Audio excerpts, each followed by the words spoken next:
2024 లేదా 25లో డిగ్రీ లేదా బీటెక్ చదివారా? సాఫ్ట్‌వేర్ జాబ్ కోసం ఎదురు చూస్తున్నారా? అయితే కోడ్ జ్ఞాన్ 100 డేస్ కోర్సులో చేరండి. జాబ్ సాధించండి. నమస్తే శశికాంత్ గారు. నమస్తే ఉషా గారు. భార్య అక్రమ సంబంధం పెట్టుకుని డివోర్స్ తీసుకోకుండా అదే భర్తతో లైఫ్ని కంటిన్యూ చేస్తూ చంపే ప్రయత్నాన్ని చేస్తూ ఉంటుంటారు. కొన్ని సందర్భాల్లో అటువంటి కథనాలు మనం ఎన్నో విన్నాం. అంటే ఏ సైకాలజీ ప్లే చేస్తుంది అంటారు? చంపేదాకా వెళ్తున్నారు అంటే వాళ్ళకుండే మేజర్ రీజన్స్ ఏంటండి? As a psychology student and as an advocate ఇవన్నీ ఆలోచిస్తాం జరిగిందండి. అండ్ నార్మల్గా మాకు వచ్చే కేసెస్ కూడా ఎవ్రీడే మేము చూస్తూ ఉంటాం కాబట్టి we do some kind of discussion. ఇప్పుడు ఆ క్లయింట్ ఎవరైతే వస్తారో ఆయన వెళ్ళిన తర్వాత మళ్ళీ మేము గ్రూప్ లాగా ఫామ్ అయ్యి we do some kind of research and discussion in every case. ఇందులో మీరు అడిగిన క్వశ్చన్ ఇవాళ అక్షరాల నిజం. ఓకే, ఎట్లయితే భార్య అక్రమ సంబంధం పెట్టుకొని భర్తని చంపిస్తామని మనం ఈ కాలంలో చాలా కేసులు చూస్తున్నాము. ఇప్పుడు మనం మాట్లాడుతున్నప్పుడు కూడా చాలా మంది ఆ ప్లానింగ్లో ఉంటారు. ఎంత కామన్ అయిపోయిందంటే ఇంతకు ముందు ఒక 10 ఏళ్ల క్రితం ఎప్పుడో సంవత్సరానికి ఒక న్యూస్ వచ్చేది, అది చాలా వైరల్ అయ్యేది. బట్ ఇప్పుడు అది ఒక కామన్ న్యూస్ లాగా అయిపోయి అది టీవీలో వచ్చినా కూడా ఛానల్ టర్న్ చేసే పరిస్థితికి వెళ్ళిపోయారు. ఎందుకంటే అంత కామన్ న్యూస్ అయిపోయింది అది. కానీ న్యూస్ అయితే కామన్ అయింది, కానీ ఇష్యూ అయితే చాలా సెన్సిటివ్, ఇంకా అంతే సెన్సిటివ్గా ఉంది. ఓకే, ఎందుకు ఈ భార్య చంపేస్తుంది అన్నది ఒకవేళ మనం విశ్లేషణ చేయాలనుకుంటే ఫస్ట్ థింగ్ 5-6 పాయింట్లు ఉన్నాయండి. ఇందులో మనం డిస్కస్ చేసుకుందాము. ఫస్ట్ పాయింట్ ఏంటంటే ఉషా గారు, ఇందులో బేసిక్లీ ఈమె అక్రమ సంబంధంకి వెళ్ళిపోతుంది. Okay, and she will get addicted to the boy friend. మనం బాయ్ ఫ్రెండ్ అని ప్రస్తావించుకోవచ్చు ఇందులో, ఎందుకంటే వాళ్ళకి పెళ్ళిళ్ళు అవ్వవు. ఓకే, అక్రమ సంబంధంలో ఆ బాయ్ ఫ్రెండ్ తోటి ఈమె mentally, physically, emotionally, financially, socially తప్ప, ఒక్క సోషలీ బయట తిరుగుతాం తప్ప ఇవన్నీ ఫైనాన్షియలీ, ఇమోషనలీ, మెంటలీ కనెక్ట్ అయిపోతుంది. కనెక్ట్ ఎంతగా అయిపోద్ది అంటే భర్తను చూస్తే వీడొక అడ్డు అని మైండ్లో రిజిస్టర్ అయిపోద్ది. ఎప్పుడైతే అడ్డు అని రిజిస్టర్ అవుద్దో ఆ అడ్డుని ఏం చేస్తారు? తొలగించే ప్రయత్నం చేస్తారు. అదే జరుగుతుంది. అదొక పాయింట్ అండి, నంబర్ 1 పాయింట్ అదొకటి. ఇంకోటి మనం చూసుకుంటే చాలా భయాలు ఉంటాయి ఈమెలో. ఎలా అంటే ఇప్పుడు బ్లాక్ మెయిలింగ్ అన్నది మనం ఒక పాయింట్ అండర్లైన్ చేసుకోవాలి. ఎందుకంటే ఈ భర్తకి ఏం తెలియదు అనుకుంటున్నారా మీరు? ప్రతిదీ తెలుసు ఈ భర్తకి. భార్య ఏం చేస్తున్నారో భర్తకి, భర్త ఏం చేస్తున్నారో భార్యకి, ప్రతి ఫ్యామిలీలో ప్రతి కపుల్లో పర్ఫెక్ట్గా తెలుస్తుంది. ఇంకా ఇన్ఫ్యాక్ట్ భార్య కంటే ఎక్కువ తెలుస్తుంది భర్తకి ఏం చేస్తుందో, రేపు ఎటు వెళ్తుందో కూడా, రేపు ఎక్కడికి వెళ్తుందో కూడా భర్త అంత రిజిస్టర్ చేసి పెట్టుకుంటాడు.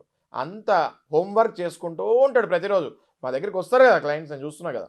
సో ఎలా అంటే ఈ భార్య వాడితో ఎక్కడెక్కడ తిరిగిందో ఆ పిక్చర్సు, ఆ బిల్స్, ఏ డేటు, ఏ రెస్టారెంటు, ఎట్లాంటి ప్రూఫ్స్ బయటకు తీస్తాడంటే ఈయన ఆఫీస్కి వెళ్ళిన తర్వాత మాట్లాడే ప్రతి మాటని రికార్డ్ చేసుకొని పెట్టుకుంటాడు. ఎక్కడికోతే వెళ్తాడో అక్కడ ఏదో ఒక రకంగా ఇవాళ రేపు కెమెరాస్ ఎక్కడ పడితే అక్కడ పిక్స్ టక్మని తీసేయచ్చు. ఇక్కడ ఎవరినో పంపిస్తాడు వీళ్ళ ఆఫీస్లో కొలీగ్ని, ఎందుకంటే ఆ కొలీగ్ కూడా ఇలాంటి ప్రాబ్లంలో వీడు సపోర్ట్ చేస్తూ ఉంటాడు. ఆ కొలీగ్ ఖచ్చితంగా వెళ్తాడు. They take it very seriously. ఎప్పుడైతే వీడు వెళ్ళి ఆఫీస్లో చెప్తాడో కొలీగ్కి, ఇట్లాంటి ప్రాబ్లమ్స్ ఉన్న వాళ్ళు ఒక బ్యాచ్ ఉంటారు. ఓకే, నాకు కూడా ఇది స్టార్ట్ అయిందిరా, ఇంకా నువ్వు యూ హ్యావ్ టు సపోర్ట్ మీ అంటాడు. ఇంకా వాడికి హెల్ప్ చేసుకుంటూ ఉంటారు. వెళ్ళి క్లియర్గా వాళ్ళు ఎక్కడెక్కడ తిరుగుతున్నారో కంప్లీట్ పిక్స్తో పాటు అవతలోడు వాడి కార్ నంబరు, వాడి కార్ కలరు, ఎవ్రీథింగ్ ఉంటుంది వీళ్ళ దగ్గర. మా దగ్గరికి వచ్చి ఓపెన్ చేస్తే భార్య దగ్గర కూడా లేని ఇన్ఫర్మేషన్ ఆ బాయ్ ఫ్రెండ్ గురించి వీడి దగ్గర ఉంటుంది. ఓకే, అండ్ వీళ్ళిద్దరు చాలా క్లోజ్ మూమెంట్స్ ఉన్నవి కూడా క్యాప్చర్ చేస్తాం జరుగుతుంది. ప్రైవేట్గా వాళ్ళిద్దరు ఉన్న క్లోజ్ మూమెంట్స్ కూడా వీళ్ళు క్యాప్చర్ చేసి పిక్చర్స్ చాలా జాగ్రత్తగా పెట్టుకుంటారు. వీళ్ళు చాలా జాగ్రత్త పెట్టుకుంటారు. వీళ్ళు ఆఫీస్లో డాక్యుమెంట్స్ ఎలా పెట్టుకుంటారు, ఫైలింగ్ చేసి పెట్టుకుంటారు వీళ్ళు. ఓకే, అయితే ఈ భార్యకి అవన్నీ ఎప్పుడైతే చూస్తుందో, ఎప్పుడో ఈ భార్య కంట్లో కూడా పడతాయి ఇవన్నీ చేసినవన్నీ. ఎప్పుడైతే ఈ భార్య అవన్నీ చూస్తుందో, అమ్మాయి రేపొద్దున వీడు ఇవన్నీ తీసుకెళ్ళి కోర్టులో వేస్తాడు. కోర్టులో వేసాడంటే కోర్టులో నా మొహము, నా కేసు ఇంకా చల్లదు, ఏది డైవర్స్ అప్లై చేస్తే. కాబట్టి వీడిని సమూలంగా తీసేస్తే పని అయిపోతుంది అన్న భావన, రెండో భావన అదొకటి ఉంటుంది. మూడోది, ఒకవేళ వీళ్ళకి పిల్లలు కనుక ఉంటే, ఇక్కడ చాలా వైటల్ రోల్ అండి ఇది. మనం ఈ మధ్య చూసిన సుష్నా సేత్ కేసులో ఇది చూసాము, ఏది పిల్లలు కనుక ఉంటే, ఆ పిల్లలు కనుక 5 ఏళ్ళు దాటితే ఖచ్చితంగా father is the natural guardian. Under Hindu minority and guardianship act 1956 and guardianship and wards act 1890. ఎన్నో యాక్ట్స్ ఉన్నాయి వీటికి. ఈ యాక్ట్స్ కింద father is the first natural guardian after 5 years. 5 ఏళ్ళు ఎప్పుడైతే మీ పిల్లవాడికి కానీ పాపకు కానీ దాటుతుందో father is the first natural guardian. ఈ ఇన్ఫర్మేషన్ ఆమె దగ్గరికి వెళ్తుంది. ఎందుకంటే ఎప్పుడైతే ఇవన్నీ ప్లానింగ్లో ఉంటారు కదా, రోజు గూగుల్ కొట్టండి who is the first natural Guardian of child అని. ఎవరైనా చూసేవాళ్ళు వీడియో చూసేవాళ్ళు కూడా గూగుల్లో కొట్టండి వచ్చేస్తుంది ఫాదర్ అని. ఆ విషయం ఈమె తెలుసుకుంటుంది. అది 3వ పాయింట్. ఓకే, ఈ పాయింట్ కూడా చాలా ఇంపార్టెంట్ పాయింట్ రోల్ చేస్తుంది సైకలాజికలీ. ఈ చంపుతానికి కారణం, మొగుడిని చంపుతానికి కారణం. 4వది ఆస్తి. మొగుడి దగ్గర ఎంత ఆస్తి ఉందో భార్యకి మించి ఇంకెవరికైనా తెలుస్తుందా? తల్లి, తండ్రి, అన్న, తమ్ముడు, చెల్లి వీళ్ళందరికంటే ఎక్కువ తెలుస్తుంది ఎవరికి? భర్త జోబులో రూపాయి ఉన్నా, ₹1,00,00,000 ఉన్నా తెలుస్తుంది ఎవరికి? భార్యకి. రూపాయి కూడా నాకు ఇంకే ఇయ్యాడు అని కన్ఫర్మ్ అయిపోతుంది. డబ్బు కావాలి. ఎందుకు కావాలి డబ్బు? అవతలోడు పనికి మాలినోడు ఉంటాడని మాకు తెలుసు. నాకు డబ్బు లేదే నేను బతకలేను అని తెలుసు. అవతలోడు షీఈస్ కనెక్టెడ్. అది అక్రమ సంబంధం. వాడి స్టేటస్ ఏంటి, వాడి స్టాండర్డ్ ఏంటి అన్నది అనవసరం ఈమెకి. కనెక్ట్ అయిపోయింది అంతే. సో ఈ డబ్బు మొగుడు దగ్గర మాత్రం డబ్బు కావాలి, షెల్టర్ కావాలి, డబ్బు కావాలి, అన్నీ వాడు కష్టపడి సంపాదించింది ప్రతిదీ కావాలి. కానీ మొగుడు మాత్రం ఈమెకి వద్దు, అసలు బతుకుండడానికే ఇష్టం లేదు. ఓకే, ఇది ఒక పాయింట్ అండి. నెక్స్ట్ పాయింట్ వచ్చేసి సోషల్ ఫోబియా. మనిషి మొగుడు కనుక బతికే ఉంటే అది డైవర్స్ తీసుకున్నట్టు లెక్కలోకి వస్తుంది. మనిషే పోతే అసలు అయ్యో పాపం అంటారు. అదే మనిషి బతుకుండి డైవర్స్ తీసుకుంటే ఈమె ఏం చేసిందో వదిలేశాడు అన్న టాక్ వస్తుంది కదా. జనాలు అనుకుంటారు కదా జనరల్గా. ఆ టాక్ నాకెందుకు రావాలి అని ఈమె అనుకుంటుంది. నార్మల్గా అక్రమ సంబంధం లేని వాళ్ళు డైవర్స్ తీసుకుంటారు. అక్రమ సంబంధంలో ఉన్న వాళ్ళే నార్మల్గా డైవర్స్ తీసుకోవాలంటే ఒక 10 to 20% నేను చెప్పేది, మళ్ళీ జనరలైజ్డ్ కాదు ఇది. అయితే వీళ్ళు ఏం చేస్తారంటే మొగుడు కనుక ఒకవేళ బతుకుంటే రేపు పొద్దున ఈ ఫోబియా అంటే నలుగురిలో ఫంక్షన్లకు వెళ్ళినా, పార్టీలకు వెళ్ళినా, పెళ్ళిళ్ళకి వెళ్ళినా డైవర్స్ అన్నది ఒకటి వచ్చేస్తుంది. మనిషి పోయి మళ్ళీ పెళ్లి చేసుకుంటే డైవర్సే అవసరం లేదు కదా. మనిషి పోయినప్పుడు there is no divorce required. అయ్యో పాపం అని ఇంకా సింపతి ఉంటుంది. మళ్ళీ పెళ్లి చేసుకుందిలే, మళ్ళీ జీవితం సాగిస్తుంది, పిల్లల్ని పాపం పిల్లల గురించి చేసుకుంది పాపం అదొకటి వస్తుంది. ఓకే, ఈ రకంగా ఇన్ని పాయింట్లు వాళ్ళు మైండ్లో రిజిస్టర్ అయ్యి పాపం ఒక రాగా చెప్పాలంటే వాళ్ళని చూసి మనము జాలిపడాలా, బాధపడాలా, కోపం తెప్పించుకోవాలా అనే అర్థం కాని పరిస్థితిలో మాలాంటి వాళ్ళు ఉంటారు. ఓకే, ఎందుకు అంటే జాలిపడాలా అంటే జాలిపడలేము, చంపేసింది, నిండు ప్రాణం తీసేసింది. ఓకే, ఇక్కడ ఇంకో పాయింట్ ఉందండి అన్నట్టు. ఈ హస్బెండ్ యొక్క రిలేటివ్స్ ఉంటారు. ఓకే, ఈ మనిషి బతికే కనుక ఉంటే డైవర్స్ తీసుకుంటే ఈ హస్బెండ్ రిలేటివ్స్ ఏం చేస్తారు? వాళ్ళ అన్న కానీ, వాళ్ళ తమ్ముడు కానీ, వాళ్ళ అమ్మ కానీ, వాళ్ళ నాన్న కానీ మళ్ళీ అబ్బాయి జీవితం సజావుని ఎట్లా పెట్టాలా, ఈమె చేసిన భాగవతం అంతా ఈడు డిప్రెషన్లో ఫస్ట్ డిప్రెషన్కి వెళ్ళిపోతాడు. ఈయన డిప్రెషన్ నుంచి బయటికి లాగి మళ్ళీ ఆ పిల్ల ముందే నుంచోపెడతారు. ఎవరు? హస్బెండ్ యొక్క రిలేటివ్స్. అవన్నీ ఈమె చూసే ఓపిక ఈమెకు ఉండదు. ఎందుకంటే ఈమె తప్పులతో కూరుకుపోయిన జీవితం ఈమెది. ఈమె జీవితం ఎట్లా అయిపోతుంటుంది అంటే మొత్తం ప్రతిరోజు ప్రతి క్షణం ఈమె చేసేదే ఒక పెద్ద తప్పులాగా ఆమె కూడా ఫీల్ అవుతుంది. అది వాస్తవంగా కూడా నిజమే. బట్ ఆమె ఇంకా ఎక్కువ ఫీల్ అవుతుంది. తప్పు చేసిన వాళ్ళే ఎక్కువ ఫీల్ అవుతారు కదా పక్కన వాళ్ళకంటే, ఎందుకంటే వాళ్ళకి తెలుసు కదా చేసామని. సో ఇవన్నీ అనేక రకంగా మైండ్లో ఉండి చిచ్చుకుపోయి మైండ్లోకి ఇవన్నీ ఆమె ఆఖరికి హస్బెండ్ని ఏదో ఒక రకంగా సమాజానికి తెలియకుండా. ఇంకొక పాయింట్, ఇన్సూరెన్స్ కూడా వస్తుంది. ఓకే, అంటే చెప్పుకుంటూ పోయినా మా దగ్గర కేసెస్ అలా ఉన్నాయి విషయం. ఇన్సూరెన్స్ కూడా వస్తుంది. ఒకవేళ ఏదో ఒక రకంగా హస్బెండ్ పోతే నాకు ఇంత ఇన్సూరెన్స్ వస్తుంది. ఎందుకు ఎన్ని కేసులు చూసాం మన టీవీలో? నాకు ₹1,00,00,000 వస్తుంది, ఒక 2 కోట్లు వస్తాయి, ఇది బయటకు రాదులే అంటే వీళ్ళు ఏ భ్రమలో ఉంటారంటే, పిచ్చోళ్ళు వీళ్ళు ఏ భ్రమలో ఉంటారంటే ఇన్సూరెన్స్ కాదు నువ్వు జైలుకి వెళ్తావు అనేది మర్చిపోతారు. ఎట్లా చేయనియండి, ఒక మనిషి పోయాడంటే ఇవాళ మన పోలీసు కానీ, మన ఫారెన్సిక్ ల్యాబ్స్ కానివ్వండి, మన డాక్టర్స్ కానివ్వండి, మన లాయర్స్ కానివ్వండి, ఎంత టఫ్ అయ్యామంటే సమస్య లేదు మీరు చెప్పేది వినటానికి.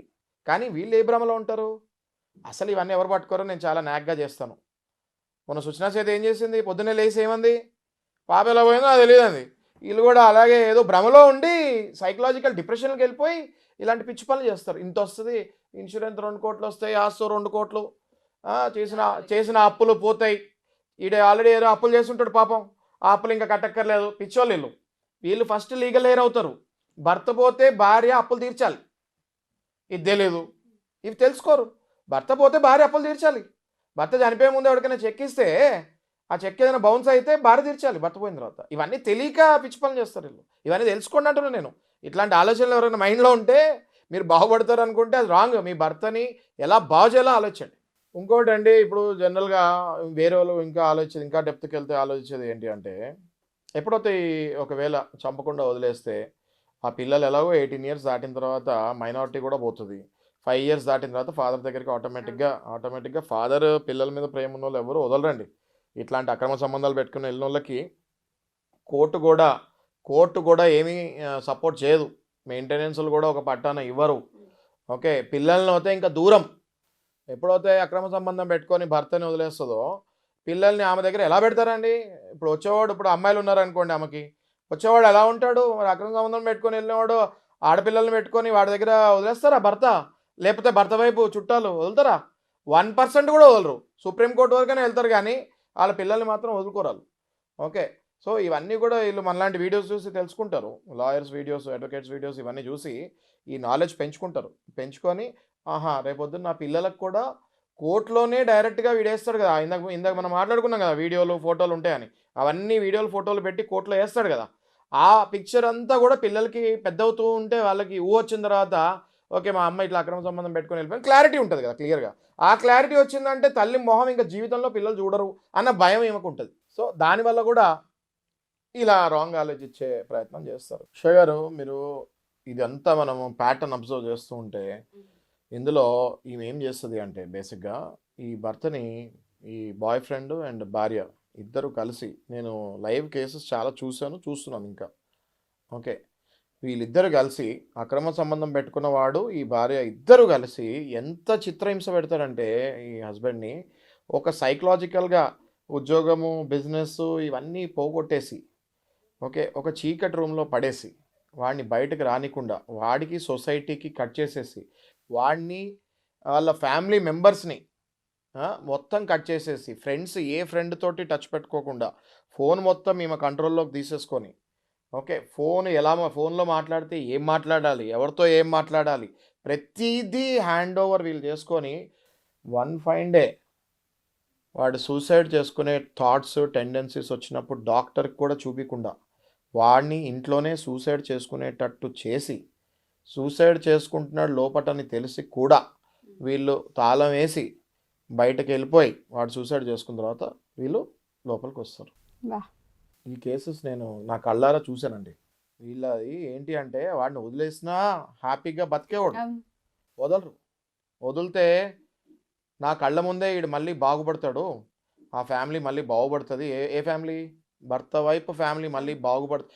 వీళ్ళ రివెంజ్ ఓన్లీ భర్త మీదే ఉండదండి, భర్త, అత్త, మామ, ఆడబడుచు, మర్ది అందరి మీద ఉంటుంది వీళ్ళ రివెంజ్. ఓకే, వీళ్ళందరూ సర్వనాశనం అయిపోవాలి, వీడు సస్తేనే నాకు మనశ్శాంతి అన్నట్టు ఒక ఫిలిసైడ్ సైకోసిస్ స్టేజ్కి వెళ్ళిపోతారు వీళ్ళు. ఇలాంటి వాళ్ళు చాలా హానికరం సమాజానికి. ఓకే, వీళ్ళని కఠినంగా శిక్షించాలి పట్టుకొని. అబట్మెంట్ ఫర్ సూసైడ్కి వెళ్తారు వీళ్ళు, that is called abetment for suicide. ఇవన్నీ కూడా ప్రాపర్ మంచి క్రిమినల్ లాయర్ అప్రోచ్ అయ్యి మీరు ఇవన్నీ కనుక పాయింట్స్ చెప్తే వాళ్ళు వితిన్ 2 days ఆమెను తీసుకెళ్ళి జైల్లో వేపిస్తారు, బెయిల్ కూడా రాదు. Okay, that is equal to murder అండి, that is equal to cold blooded murder. Abetment for suicide అని మనం అంటాము, abetment for suicide is also a murder in few sections. అంటే కంపారిజన్ రెడ్ విత్ చేస్తాం అనమాట. మేము ఏం చేస్తామంటే లా లాంగ్వేజ్లో రెడ్ విత్ అంటే ఒక సెక్షన్ ఇంకో సెక్షన్తో కంపేర్ చేసి ఈ abetment for suicide some times it is called as a murder also in few situations అన్నది మేము చేసి వాళ్ళని మర్డర్ కేసు అయ్యేటట్టు చేసి వాళ్ళని లోపల దోస్తాం. ఓకే, ఇది తెలీదు పాపం చాలామందికి, చూసే వాళ్ళకు కూడా నేను చెప్పేది ఇలాంటి పిచ్చి ఆలోచనలు ఏదైనా మైండ్లో పెట్టుకుంటే మాత్రం మీరు విరమించుకోకపోతే ఆ తర్వాత మీరు అంధకారంలో ఉండి ఆలోచిస్తున్నారు, ఆ తర్వాత మిమ్మల్ని వెలుగులోకి మేము లాగినప్పుడు ఆ కిరణాలు మీరు భరించలేరు, అంత స్ట్రాంగ్గా మీ మీద పనిష్మెంట్స్ పడతాయి. ఓకే, సో ఇది ఆలోచించుకోవాలి. శశికాంత్ గారు, మీరు చెప్తుంటే ఒక్కొక్క పాయింట్ ఆలోచిస్తూ ఉంటే వీళ్ళ వెనక ఇన్ని కారణాలు ఉంటాయా? తెలియకుండా ఒక మనిషిని సైకలాజికల్గా ఇంత ఇబ్బంది పెడుతూ వాళ్ళంతటి వాళ్ళ ఆత్మహత్యలు చేసుకునే దాకా తీసుకెళ్ళిపోతున్నారా? ఒక రిలేషన్షిప్ అంటే ఇంత ఈజీ అయిపోతుందా? ఒక అక్రమ సంబంధం కోసం ఒక నిండు ప్రాణాన్ని బలి చేస్తున్నారా? ఒక కుటుంబాన్ని రోడ్డున పడేస్తున్నారా అని అనిపిస్తుంది. సో చాలామంది తెలియకుండా ఇటువంటి ట్రామాల్లో ఉంటుంటారు అండ్ ఇటువంటి సమస్యలో మునిగిపోతూ ఉంటుంటారు. ఎవరైతే హస్బెండ్స్ ఇబ్బంది పడుతూ ఉంటుంటారో లీగల్గా మిమ్మల్ని అప్రోచ్ అవ్వచ్చు అంటారా సార్? 2 చెప్తాను నేను ఉషా గారు వీడియో ఎండ్ చేసే ముందు.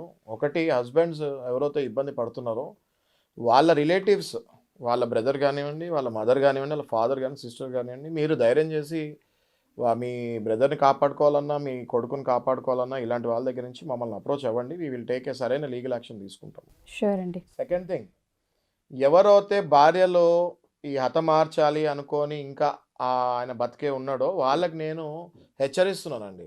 ఓకే, ఏం హెచ్చరిస్తున్నానంటే, మీరు కనుక పిల్లి కళ్ళు మూసుకొని పాల్దైనట్టు మీరు అబెట్మెంట్ ఫర్ సూసైడ్ అంటే సూసైడ్ చేసుకుంటానికి ఏ పరిస్థితులు కావాలో మీరు ఇంట్లో అవన్నీ క్రియేట్ చేసి, డార్క్ రూమ్ క్రియేట్ చేసి, వెసులుబాటుగా అన్నీ పెట్టి మీరు కనుక ఆ సూసైడ్కి వెళ్ళేటట్టు మీరు చేసుకుంటే, ఆయన కనుక ఆ మనిషి కనుక బై మిస్టేక్ సూసైడ్ చేసుకొని చనిపోతే మిమ్మల్ని వదిలే క్వశ్చనే లేదు.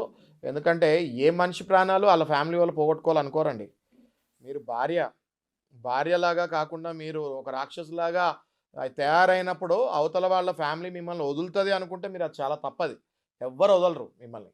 ఓకే, 100% ఏవేవి నిజాలు ఉన్నాయో అవి బయటకు తీస్తాము. పోస్ట్ మార్టం రిపోర్ట్లు కూడా వస్తాయి బయటకి. ఆ వచ్చిన తర్వాత ఎట్లా చనిపోయారో 100% తెలుస్తుంది. ఇప్పుడు టెక్నాలజీ ఫారెన్సిక్లో నేను కొన్ని చెప్పను, చాలా తెలుస్తాయి బయటకి. అవి తెలుస్తాయి. దానివల్ల మీరు 100% మీరు అనుకున్నది అయితే సాధించలేరు. బతికుంచుకొని మీరు డైవర్స్ తీసుకోండి కావాలంటే, లేదా కలిసి ఉండడానికి ప్రయత్నం చేయండి. కానీ ఒక నిండు ప్రాణాన్ని బలి తీసుకోవాలని మాత్రం మీరు ప్రయత్నిస్తే వదిలే ప్రసక్తే లేదని నేను చెప్తున్నాను. Thank you so much sir. చాలామంది ఫ్యామిలీస్కి ఇది ఒక పెద్ద మెసేజ్. పెద్ద అభయాస్త్రం అండి ఇది. మాలాంటి లాయర్స్ మేము, ఇంకోటి ఉషా గారు, మేము కొన్ని కమర్షియల్ యాంగిల్స్లో కాదండి, మేము చూసి బాధపడి మాలో రోదనతోటి మేము కొన్ని చెప్తూ ఉంటాము. భర్త కానీ అట్లీస్ట్ మీకు కొంచెం ఇంకా డిప్రెషన్ కంప్లీట్గా వెళ్ళకుండా నాకు ఇట్లా అవుతుంది అనుకుంటే మీరు డైరెక్ట్గా లాయర్ దగ్గరికి రాలేకపోతే మీ అన్నదమ్ములకు కానీ మీ పేరెంట్స్కి కానీ దయచేసి చెప్పండి. ఒకవేళ భర్త వైపు ఉన్న చుట్టాలకి ఆల్రెడీ ఈ విషయం తెలిస్తే దయచేసి మా దగ్గర రండి. మనం హ్యూమన్ రైట్స్కి వెళ్ళొచ్చు, పోలీస్ స్టేషన్కి వెళ్ళొచ్చు, భార్యకి సరైన పనిష్మెంట్ ఇవ్వచ్చు. Sure sir. అండ్ నాదొక చిన్న డౌట్.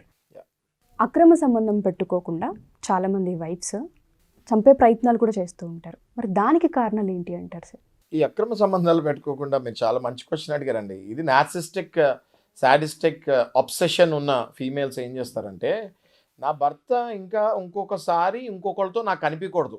దీన్ని మనం మళ్ళీ 20 నిమిషాలు ఉంటుంది ఉషా గారు. ఇది కావాలి అంటే మీరు కమెంట్స్లో పార్ట్ 2 కావాలని పెట్టండి, కావాలంటేనే చెప్తాము డెఫినెట్గా. So we will see the comments and మనం దాని గురించి డిస్కస్ చేద్దాం. తప్పకుండా సార్. షేర్ చేయండి.